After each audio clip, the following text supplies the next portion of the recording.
Hello, this is a video to remind you of how to use punctuation to breathe and to remind yourself to speak slowly.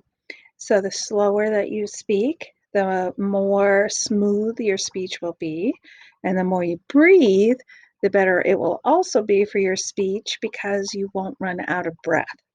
And when you run out of breath, your speech can get bumpy because you might forget to breathe and then you have to breathe in the middle of a word.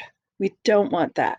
Okay, so I'm going to read a paragraph and I'm going to show you how you can either breathe or pause every time there's punctuation. Punctuation can include commas, can include periods, and it can include other types of punctuation like quotation marks, exclamation points, question marks. And this particular paragraph doesn't happen to have any of those, but I just want you to keep that in mind for a different paragraph. So here we go. My science teacher, Mr. Kerr, is my most favorite teacher in the world. Every class period, we do the coolest experiments. We have made paper planes, studied what spiders eat for dinner, learned the molecular differences between dirt and butter, and looked at germs under a microscope. So notice how every time I saw a comma, I paused to breathe.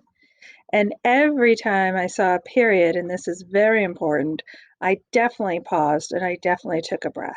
You do want to breathe at every end of every sentence, and you want to try not to pause in the middle of a sentence unless it's where it's a good time. And usually we know it's a good time because we finished a phrase where they put in a comma.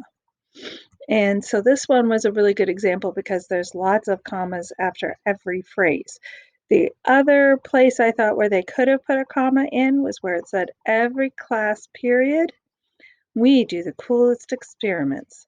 Now there wasn't a comma there, but in my mind, I was thinking that would have been a good place to put a comma, and it was a perfectly appropriate place to breathe because it's almost like there were two phrases there. I hope that this makes sense. If not, please send me an email or ask me a question about it.